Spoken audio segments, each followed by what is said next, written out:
नमस्कार। गांधी परिवार की परंपरागत सीटों को लेकर पिछले कुछ दिनों से चल रही अटकलबाजी पर आखिरकार ब्रेक लग गया। कांग्रेस ने दोनों परंपरागत सीटों अमेठी और रायबरेली से अपने उम्मीदवारों के नामों का ऐलान कर दिया है। कांग्रेस ने अपने सबसे बड़े चेहरे राहुल गांधी को इस बार अमेठी की बजाय रायबरेली से आजमाया है। वहीं अमेठी में गांधी परिवार से जुड़े के.एस. शर्मा को टिकट दी गई है। इन दोनों सीटों से उम्मीदवारों के नामों का ऐलान होने के बाद कौन, इससे जुड़ा सवाल तो खत्म हो गया, यानी कौन उम्मीदवार होगा इसका जवाब तो मिल गया है। लेकिन अब नया सवाल क्यों का खड़ा हो गया है, यानी कांग्रेस ने यह फैसला क्यों लिया। पिछली बार अमेठी से हारने वाले राहुल को कांग्रेस ने अमेठी से दोबारा मैदान में क्यों नहीं उतारा। एक क्यों का सवाल यह भी उठ खड़ा हुआ है कि आखिर सारी कयासबाजी को दरकिनार करते हुए प्रियंका गांधी को रायबरेली से सोनिया गांधी के उत्तराधिकारी के तौर पर क्यों मौका नहीं दिया गया। यानी कौन को लेकर अटकलबाजी तो थम गई, लेकिन इन तमाम क्यों से जुड़े सवालों के साथ ही अब नई बयानबाजी शुरू हो गई है। हम अगले आधे घंटे तक इन क्यों से जुड़े सवालों के साथ ही तमाम दूसरे सवालों के जवाब तलाशने की कोशिश भी एक पूरे पैनल के साथ में करेंगे। लेकिन उससे पहले सुन लेते हैं कि अमेठी और रायबरेली में छिड़े इस घमासान को लेकर कौन किस पर क्या निशाना साध रहा है।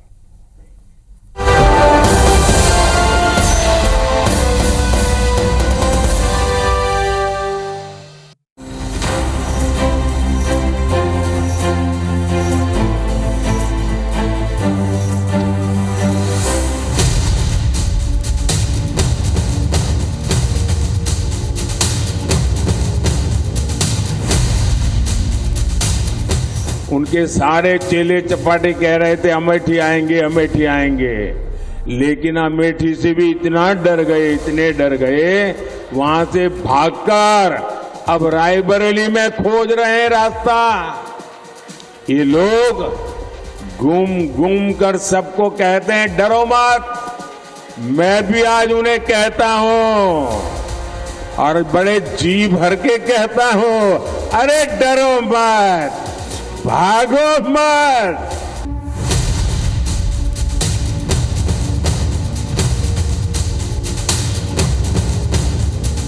हम अमेठी में एक बार फिर सच्चाई की राजनीति और सेवा की राजनीति वापस लाना चाहते हैं। 6 तारीख को मैं वापस रायबरेली आऊंगी और तब से चुनाव के अंत तक आपके साथ और राहुल जी के लिए वो चुनाव लड़ेंगे। ये लोग चुनाव को धनबल पे लड़ते हैं, हम जनता के बल पर लड़ेंगे।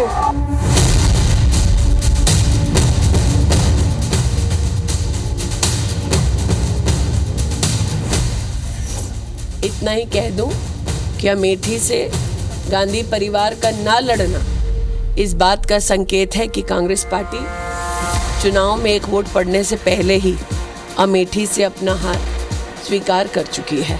मैं भारतीय जनता पार्टी के रायबरेली के प्रत्याशी को अपनी ओर से शुभकामनाएं प्रेषित करती हूं। आज उन्होंने नामांकन भरा है और जनता भी ये जानती है रायबरेली की कि जिन्हें अमेठी ने अस्वीकार कर दिया, जो अमेठी छोड़कर वायनाड चले गए, वो रायबरेली के पूर्णता कभी नहीं हो पाएंगे। प्रश्न ये उठता है कि उन्होंने वायनाड में कहा कि वायनाड ही उनका परिवार है, तो आज रायबरेली में क्या कहेंगे।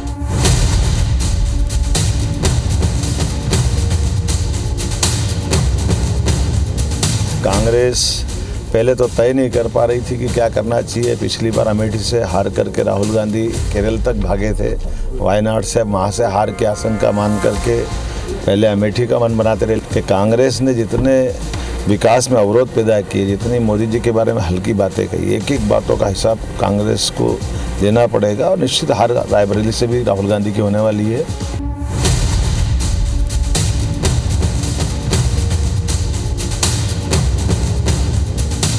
रायबरेली की जनता बखूबी जानती है कि ये जनहित के बजाय अपने स्वार्थ की राजनीति करने वाले लोग हैं और इसलिए रायबरेली की जनता राहुल गांधी को वापस भेजने के लिए तैयार बैठी है।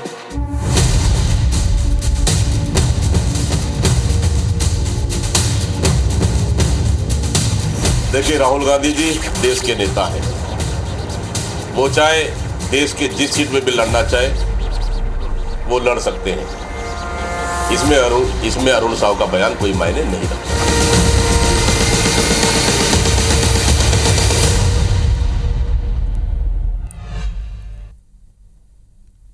तो अमेठी से किनारा, रायबरेली ही सहारा। अब ये सवाल अब कई सारे खड़े हो रहे हैं। जबकि हमने बताया कि कौन होगा, इसका जवाब तो मिल गया, लेकिन क्यों हुआ, अब इसके ढेर सारे क्यों खड़े हो रहे हैं कि आखिर क्या वजह है और क्यों ऐसी वजह है कि अमेठी की बजाय रायबरेली से चुनाव लड़ रहे हैं।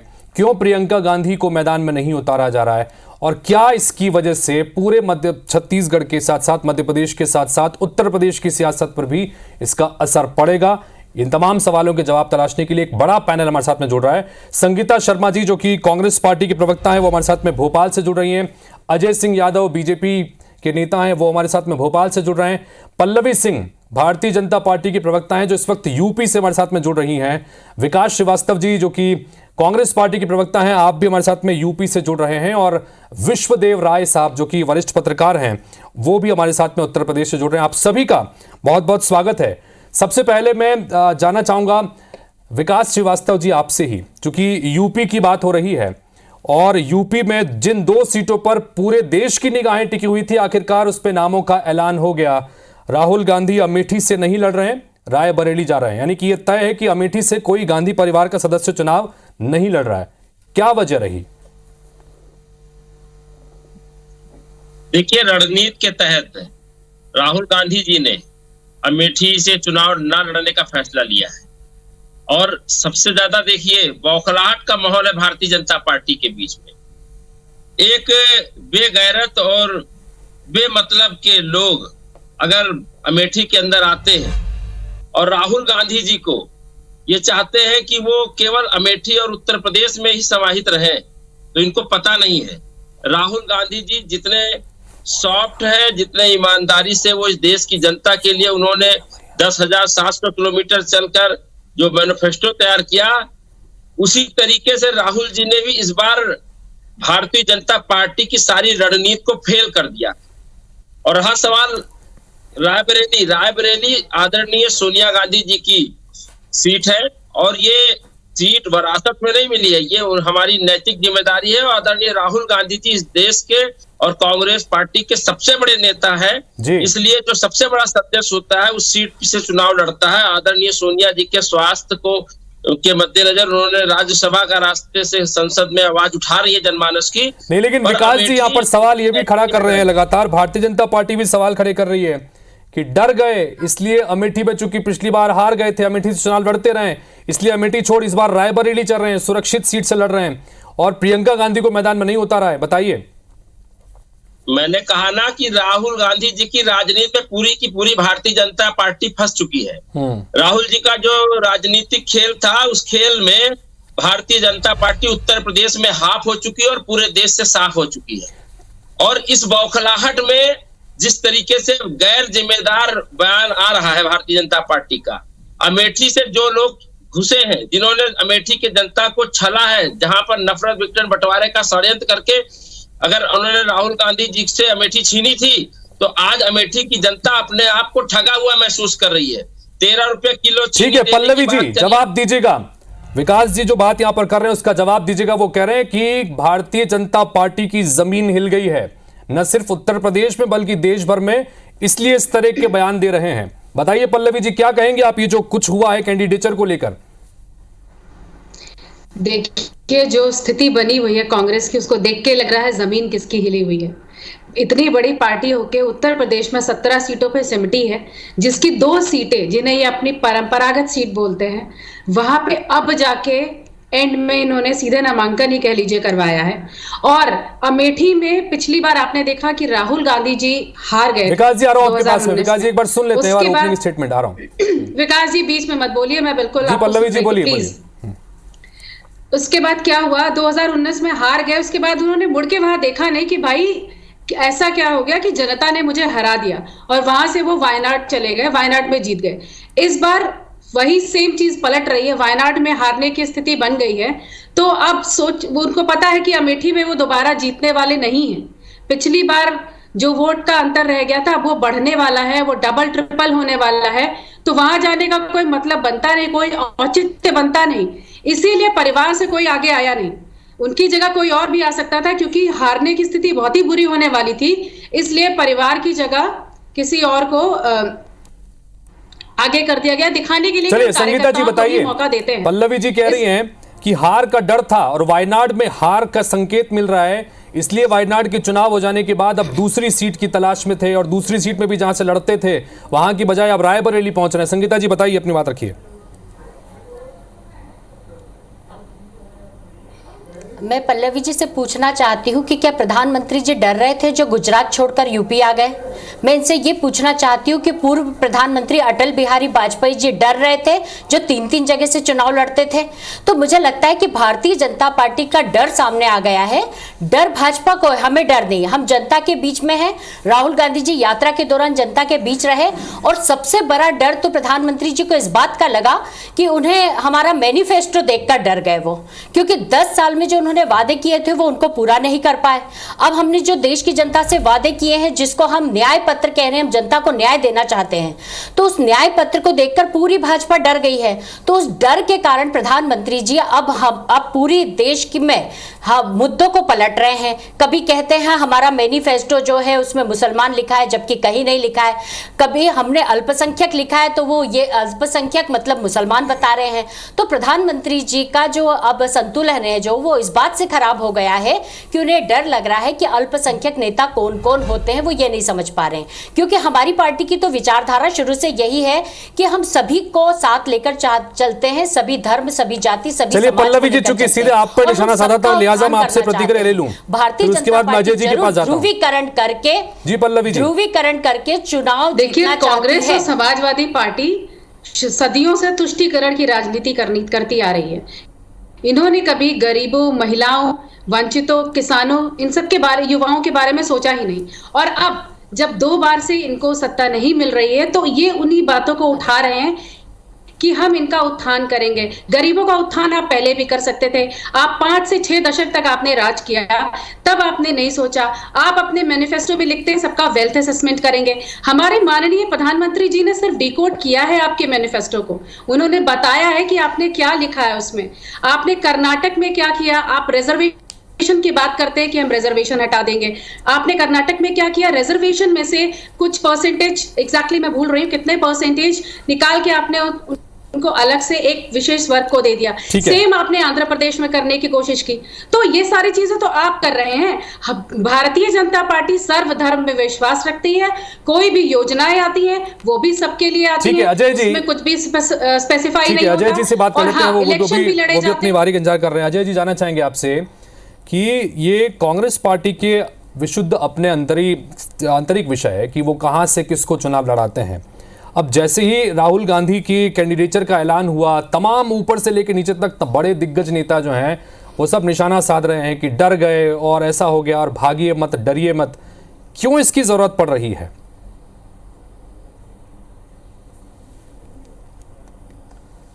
देखिए हितेश जी, कांग्रेस पार्टी अपना उम्मीदवार किसको बनाए ये उनका इंटरनल मामला ही हम स्वीकार करते हैं, लेकिन राजनीतिक दल होने के नाते राजनीतिक गतिविधियों के ऊपर अपना रिएक्शन देना प्रत्येक राजनीतिक दल का कर्तव्य होता है। जिस तरह से गांधी परिवार कहता है रायबरेली अमेठी उनकी परंपरागत सीट, 5 दशकों से परिवार की कई पीढ़ियां चुनाव लड़ रही हैं, तो इतनी परंपरागत सीट में आखिरी के 2 घंटे पहले उम्मीदवार घोषित कर पाए, जब नामांकन समाप्ति में केवल 2-3 घंटे बचे थे। तो पहली हताशा तो आपकी दिखाती है कि आप चुनाव लड़ने की स्थिति में ही उधेड़-बुन में थे, जबकि भारतीय जनता पार्टी की उम्मीदवार स्मृति जी काफी पहले से घोषित हो गई थी, लगभग 1 महीना हो गया, और आप परंपरागत सीटों पे उम्मीदवार नहीं बना पा रहे थे।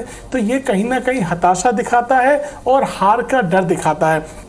और राहुल गांधी जी जिस तरह से अमेठी में 15 साल सांसद रहे, पिछली बार चुनाव हार गए, अगर उनने काम किया था तो उन्हें अमेठी से लड़ना था।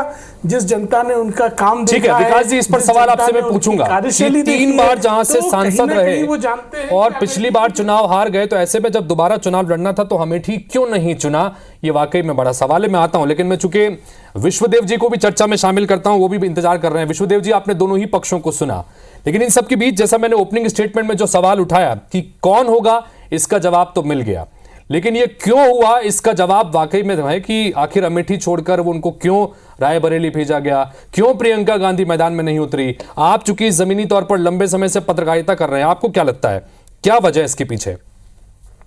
हितेश भाई देखिए, दो सवाल बहुत प्रबल हैं। सबसे पहला कि प्रियंका गांधी को बार बार यूपी का दारोमदार दिया जाता है, लेकिन चुनाव जब आता है तो चुनाव लड़ने नहीं दिया जाता। तो ये कांग्रेस पार्टी को कहीं ना कहीं एक क्लियर स्टैंड देना पड़ेगा कि या तो वो चुनाव नहीं लड़ेंगी और राहुल गांधी जी ही चुनाव लड़ेंगे, वो बैकएंड से सब चीजें मैनेज करेंगी।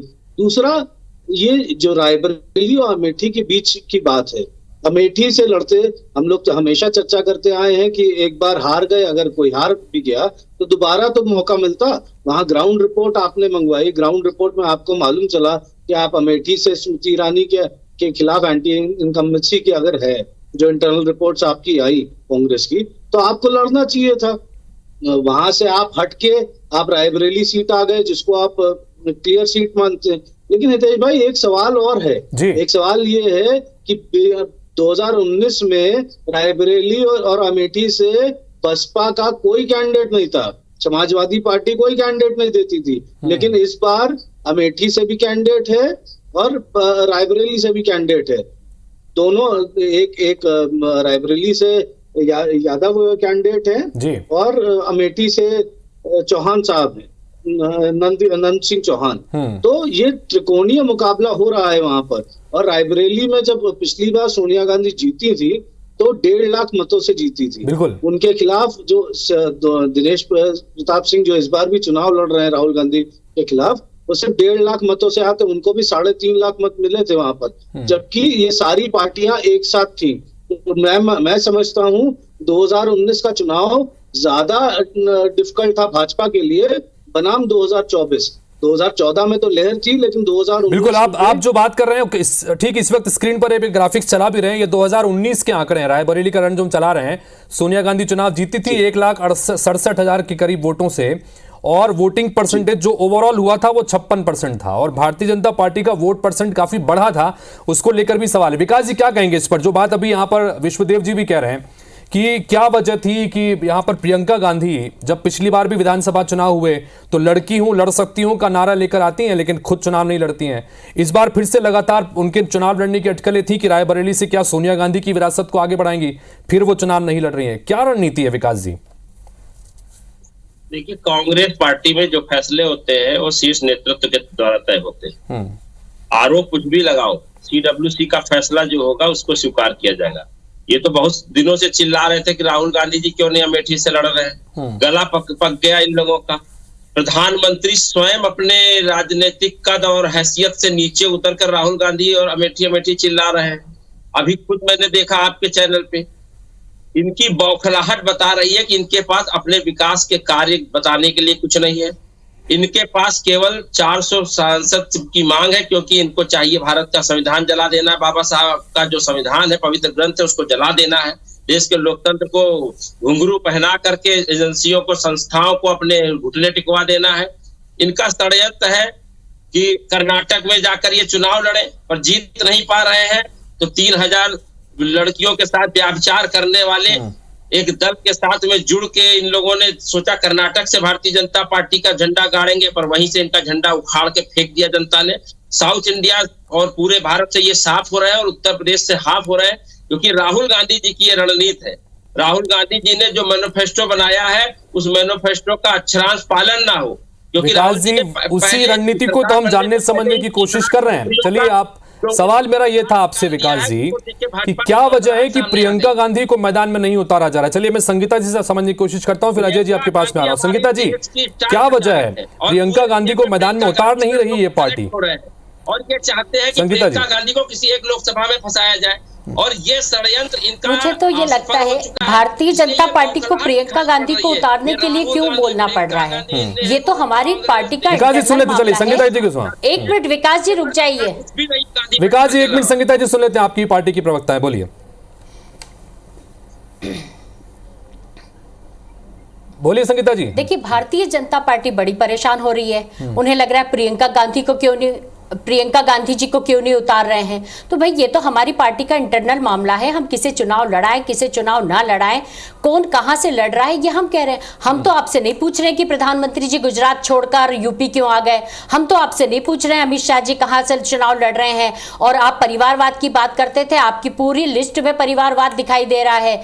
तो जो ये खुद करते हैं वो दूसरों पर लांछन लगाने का काम करते हैं प्रधानमंत्री जी। तो मुझे साफ तौर पर यह दिखाई दे रहा है कि देश में जो माहौल है आज, जो इन्होंने महिलाओं के साथ, आपने मणिपुर का मामला देखा होगा, आपने महिला पहलवानों का मामला देखा होगा, आपने देश के अंदर आज जो एक रेपिस्ट है उसके लिए प्रधानमंत्री जी वोट मांगते हैं, जिसने 2999 लड़कियों के साथ बलात्कार किया है, 400 लड़कियों के साथ यौन शोषण किया है, जिसके वीडियो वायरल हो रहे हैं, उसके लिए प्रधानमंत्री जी ये कहते हैं कि इसे जिताओ, इससे मेरी ताकत बढ़ेगी। तो प्रधानमंत्री जी जवाब दीजिएगा इसके ऊपर, मूल मुद्दे पर जिस पर बात होनी चाहिए वहां हो नहीं रही है, ये वो कह रहे हैं। देश बताइए अजय जी, अपनी बात भी रखिएगा।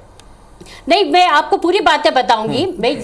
देखिए हितेश जी, कांग्रेस पार्टी का यही दोहरा चरित्र है। जिस जेडीएस के उम्मीदवार की बात करते हैं वो कांग्रेस के सहयोगी रहे हैं। भारतीय जनता पार्टी और एनडीए के साथ तो अभी 2 महीने पहले शामिल हुए हैं और पार्टी द्वारा उन्हें सस्पेंड कर दिया गया। लेकिन जब वो वीडियो है तब तो वो आपके साथ होते थे। तब आपने क्या कार्रवाई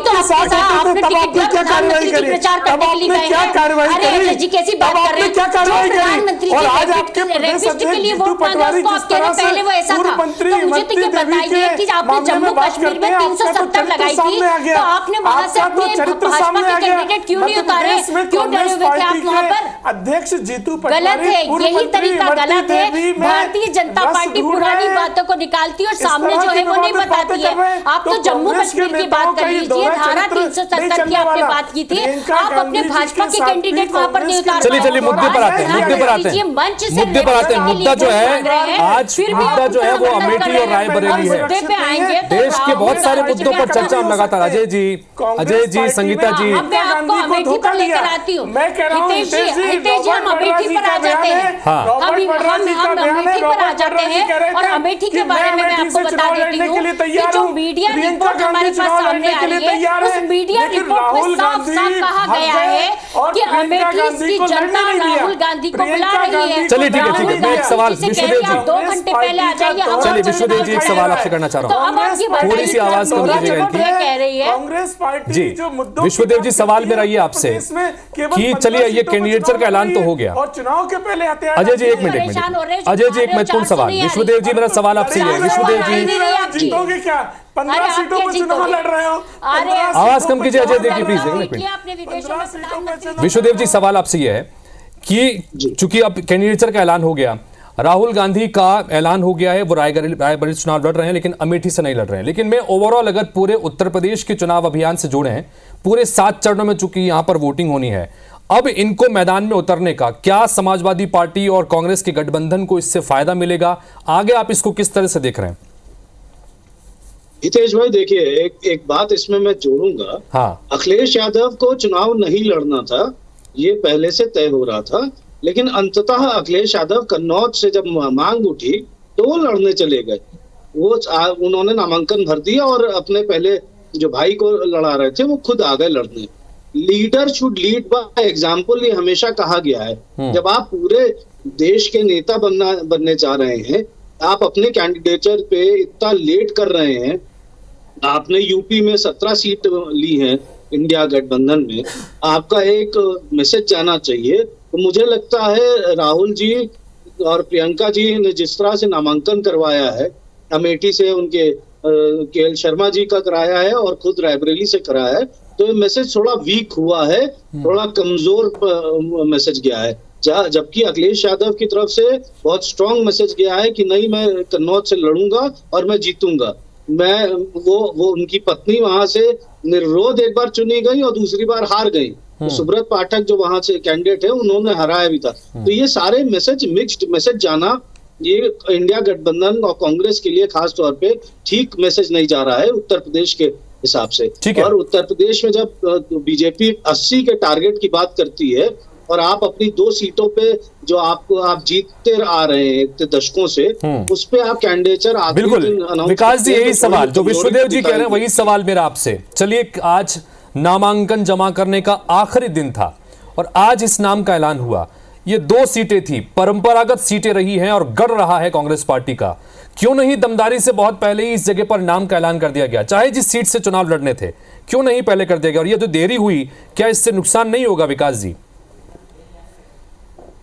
देखिए, चुनाव में जो लीड रोल में है आदरणीय मल्लिका खड़गे जी, राहुल जी और आदरणीय प्रियंका जी, और ये केवल रायबरेली अमेठी ही विषय नहीं था। पूरे देश में भारतीय जनता पार्टी ने जिस तरीके से 400 पार का नारा दिया, भारत के संविधान को बचाने के लिए जिस तरह राहुल गांधी जी ने 10,700 किलोमीटर यात्रा किया और जो मैनिफेस्टो तैयार किया, जिसके अंदर 5 न्याय और 25 गारंटियां हैं, उसमें जो सत्यता पर निकल के आई है, जो आम जनमानस की आवाज निकल के आई है, और उसके लिए जो राहुल गांधी ने और कांग्रेस पार्टी ने, CWC ने जो रोड मैप तैयार किया है, उसके खिलाफ मोदी जी स्वयं उतर पड़े हैं। जो यशस्वी प्रधानमंत्री है, 10 वर्ष उनका है, इसके बाद वो सड़कों पर जिस तरह उतरे और प्रधानमंत्री की भाषा जिस तरीके से गली चौराहे के नेता बोलते हैं, उस भाषा में उन्होंने बोला है। और जिस तरीके से वो हमला कर रहे हैं, चुनाव लड़ने से क्यों डर गए? राहुल गांधी एक तो महिला के ऊपर। चलिए पल्लवी जी, लास्ट कमेंट चाहूंगा आपका। पल्लवी जी 20 सेकंड के भीतर लास्ट कमेंट कीजिएगा, समय की कमी है मेरे पास में। क्या इस तरह से कैंडिडेचर से पूरे उत्तर प्रदेश में भारतीय जनता पार्टी को चुनौती मिलने वाली है? पल्लवी जी।